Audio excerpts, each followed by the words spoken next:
Hello, hello to another short story. Today I have a proper ghost story for you because today it's Halloween. And because today it's Halloween and not on Saturday, I post a short story already today. The story's title is a school story, and it was written by one of the unmatched masters of the ghost story genre, M.R. James. So I hope you're prepared, because this one is really, really eerie.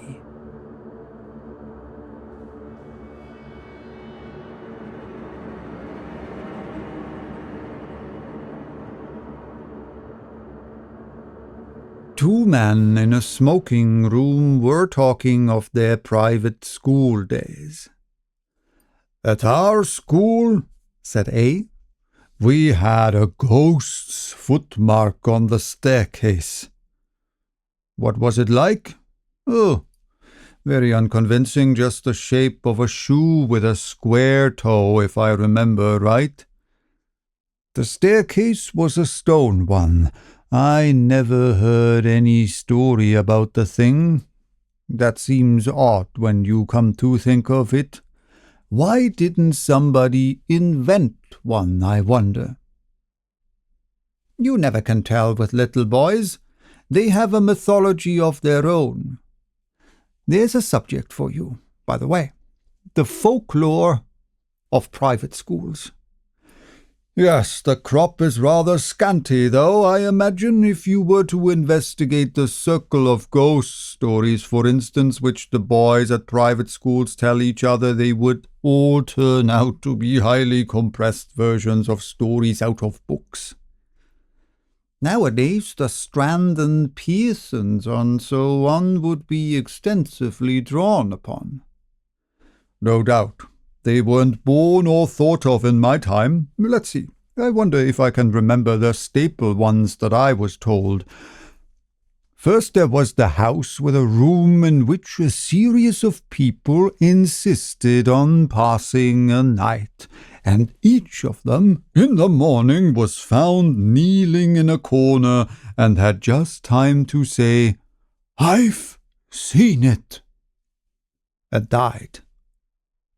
"Wasn't that the house in Berkeley Square?" "I dare say it was. There was the man who heard a noise in the passage at night, opened his door, and saw someone crawling towards him on all fours with his eye hanging out on his cheek. There was besides, let me think, yes, the room where a man was found dead in bed with a horseshoe mark on his forehead, and the floor under the bed was covered with marks of horseshoes also. I don't know why. Also, there was the lady who, unlocking her bedroom door in a strange house, heard a thin voice among the bed curtains say, 'Now we're shut in for the night.' None of those had any explanation or sequel. I wonder if they go on still, those stories. Oh, likely enough, with additions from the magazines, as I said.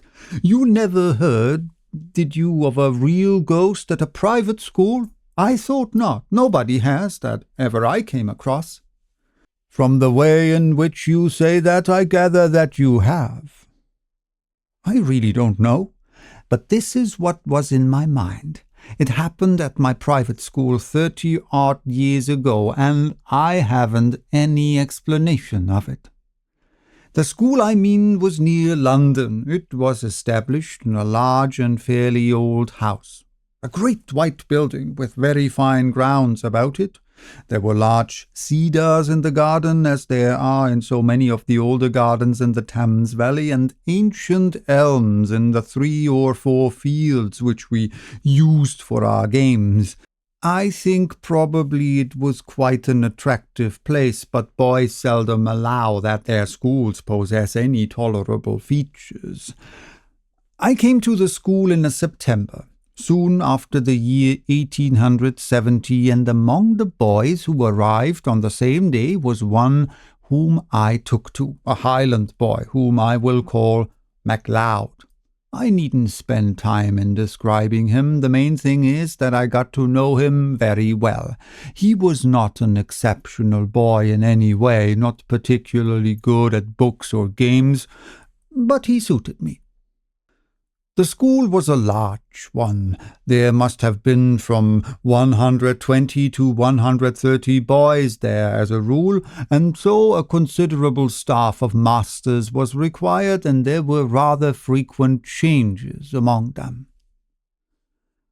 One term, perhaps it was my third or fourth, a new master made his appearance. His name was Samson. He was a tallish, stoutish, pale, black-bearded man. I think we liked him. He had travelled a good deal and had stories which amused us on our school walk, so that there was some competition among us to get within earshot of him. I remember, too, dear me, I have hardly thought of it since then, that he had a charm on his watch chain that attracted my attention one day, and he let me examine it. It was, I suppose, a gold Byzantine coin. There was an effigy of some absurd emperor on one side. The other side had been worn practically smooth, and he had cut on it, rather barbarously, his own initials, G.W.S., and a date, 24th July, 1865. Yes, I can see it now. He told me he had picked it up in Constantinople. It was about the size of a florin, perhaps rather smaller. Well, the first odd thing that happened was this. Samson was doing Latin grammar with us. One of his favorite methods, perhaps it is rather a good one, was to make us construct sentences out of our own heads to illustrate the rules he was trying to make us learn. Of course, that is a thing which gives a silly boy a chance of being impertinent. There are lots of school stories in which that happens, or anyhow, there might be. But Samson was too good a disciplinarian for us to think of trying that on with him. Now, on this occasion he was telling us how to express remembering in Latin, and he ordered us each to make a sentence bringing in the verb memenai, I remember.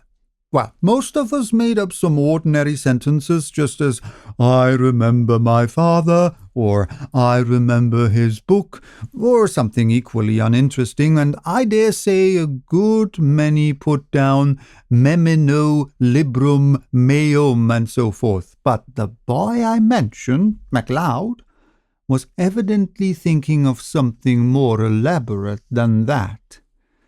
The rest of us wanted to have our sentences passed and get on to something else, so some kicked him under the desk, and I, who was next to him, poked him and whispered to him to look sharp. But he didn't seem to attend. I looked at his paper and saw he had put down nothing at all. So I jocked him again harder than before, and upbraided him sharply for keeping us all waiting. That did have some effect. He started and seemed to wake up, and then very quickly he scribbled about a couple of lines on his paper and showed it up with the rest. And it was the last, or nearly the last, to come in, and as Samson had a good deal to say to the boys who had written Memeniscimus Patri Meo and the rest of it, it turned out that the clock struck 12 before he had got to MacLeod. and MacLeod had to wait afterwards to have his sentence corrected. There was nothing much going on outside when I got out, so I waited for him to come. He came very slowly when he did arrive, and I guessed there had been some sort of trouble. "Well," I said, "what did you get?" "Oh, I don't know," said MacLeod. "Nothing much. But I think Samson's rather sick with me." "Why, did you show him up some rot?" "No fear," he said. "It was all right as far as I could see. It was like this. Memento, that's right enough for remember, and it takes a genitive. Memento putei interquatuor taxos." "What silly rot," I said. "What made you shove that down? What does it mean?" "That's the funny part," said MacLeod. "I'm not quite sure what it does mean. All I know is it just came into my head and I corked it down. I know what I think it means, because just before I wrote it down I had a sort of picture of it in my head. I believe it means remember the well among the four— what are those dark sort of trees that have red berries on them? Mountain ashes, I suppose you mean?" "Never heard of them," said MacLeod. "No, I'll tell you. Use." "Well, and what did Samson say?" "Why, he was jolly odd about it. When he read it, he got up and went to the mantelpiece and stopped quite a long time without saying anything, with his back to me. And then he said, without turning round and rather quiet—" "What do you suppose that means?" "I told him what I thought, only I couldn't remember the name of the silly tree, and then he wanted to know why I put it down, and I had to say something or other, and after that he left off talking about it, and asked me how long I'd been here, and where my people lived, and things like that, and then I came away, but he wasn't looking a bit well. I don't remember any more that was said by either of us about this. Next day MacLeod took to his bed with a chill or something of the kind, and it was a week or more before he was in school again. And as much of a month went by without anything happening that was noticeable. Whether or not Mr. Samson was really startled as MacLeod had thought, he didn't show it. I am pretty sure, of course, now that there was something very curious in his past history, but I'm not going to pretend that we boys were sharp enough to guess any such thing. There was one other incident of the same kind as the last which I told you. Several times since that day we had to make up examples in school to illustrate different rules, but there had never been any row except when we did them wrong. At last there came a day when we were going through those dismal things which people call conditional sentences, and we were told to make a conditional sentence expressing a future consequence. We did it, right or wrong, and showed up our bits of paper, and Samson began looking through them. All at once he got up, made some odd sort of noise in his throat, and rushed out by a door that was just by his desk. We sat there for a minute or two, and then, I suppose it was incorrect, but we went up, I and one or two others, to look at the papers on his desk. Of course, I thought someone must have put down some nonsense or other, and Samson had gone off to report him. All the same, I noticed that he hadn't taken any of the papers with him when he ran out. Well, the top paper on the desk was written in red ink, which no one used, and it wasn't in anyone's hand who was in the class. They all looked at it, MacLeod and all, and took their dying oaths that it wasn't theirs. Then I thought of counting the bits of paper, and of this I made quite certain, that there were 17 bits of papers on the desk and 16 boys in the form. Well, I bagged the extra paper and kept it, and I believe I have it now. And now you will want to know what was written on it. It was simple enough, and harmless enough, I should have said. Si tu non veneris at me, ego veniam at te, which means, I suppose, if you don't come to me, I'll come to you. Could you show me the paper? Interrupted the listener. Yes, I could. But there's another odd thing about it. That same afternoon, I took it out of my locker. I know for certain it was the same bit, for I made a finger mark on it, and no single trace of writing of any kind was there on it. I kept it, as I said, and since that time I have tried various experiments to see whether sympathetic ink had been used, but absolutely without result. So much for that. After about half an hour, Sampson looked in again, said he had felt very unwell, and told us we might go.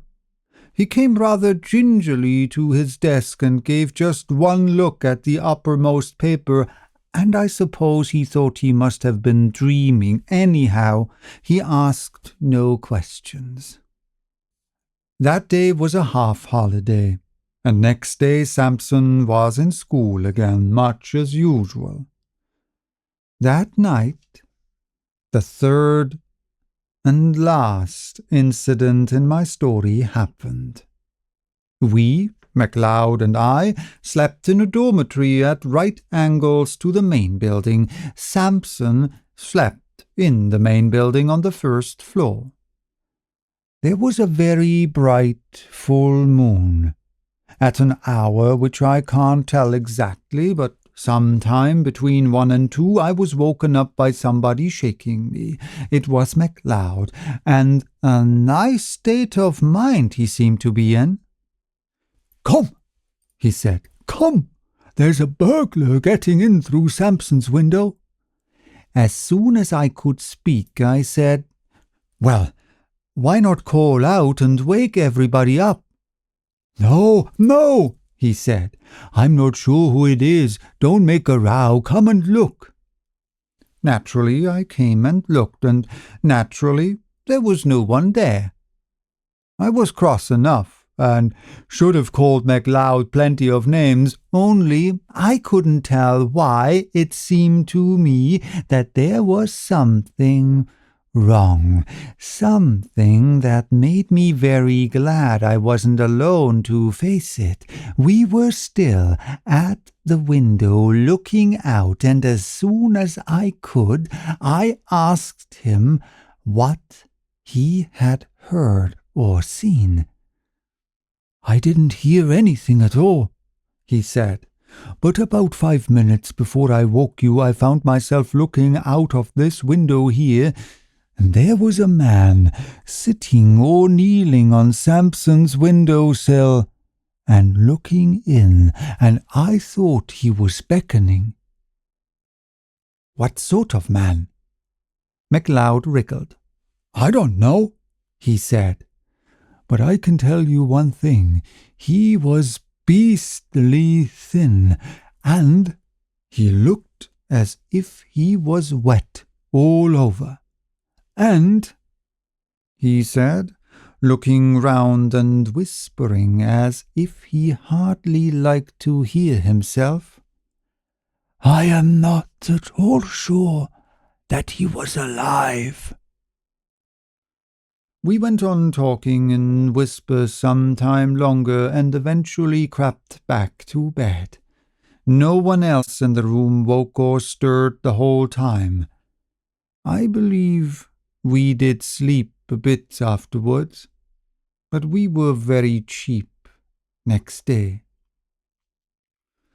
And next day Mr. Sampson was gone, not to be found, and I believe no trace of him has ever come to light since. In thinking it over, one of the oddest things about it all has seemed to me to be the fact that neither MacLeod nor I ever mentioned what we had seen to any third person whatever. Of course, no questions were asked on the subject, and if they had been, I am inclined to believe that we could not have made any answer. We seemed unable to speak about it. "That is my story," said the narrator. "The only approach to a ghost story connected with a school that I know, but still, I think, an approach to such a thing. The sequel to this may perhaps be reckoned highly conventional, but a sequel there is, and so it must be produced. There had been more than one listener to the story, and in the latter part of that same year or of the next, one such listener was staying at a country house in Ireland. One evening his host was turning over a drawer full of odds and ends in the smoking room. Suddenly he put his hand upon a little box. "Now," he said, "you know about old things. Tell me what that is." My friend opened the little box and found in it a thin gold chain with an object attached to it. He glanced at the object and then took off his spectacles to examine it more narrowly. "What's the history of this?" he asked. "Odd enough," was the answer. "You know the yew thicket in the shrubbery? Well, a year or two back we were cleaning out the old well that used to be in the clearing here, and what do you suppose we found?" "Is it possible that you found a body?" said the visitor, with an odd feeling of nervousness. "We did that. But what's more, in every sense of the word, we found two." "God heavens! Two? Was there anything to show how they got there? Was this thing found with them?" "It was. Amongst the rags of the clothes that were on one of the bodies.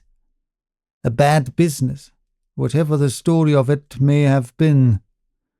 One body had the arms tight round the other. They must have been there 30 years or more, long enough before we came to this place. You may judge we filled the well up fast enough. Do you make anything of what's cut on the gold coin you have there?"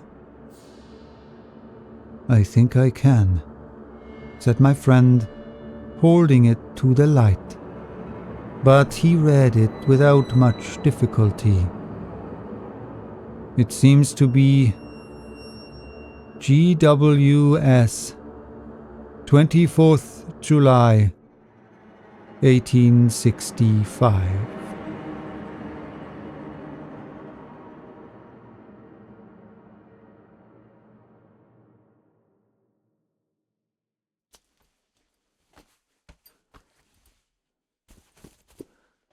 And now for the jump scare.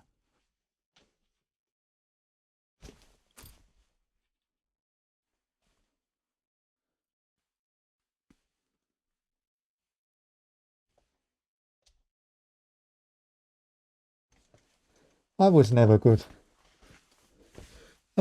at jump scares. I'm sorry. First rule of the jump scare, never announce the jump scare.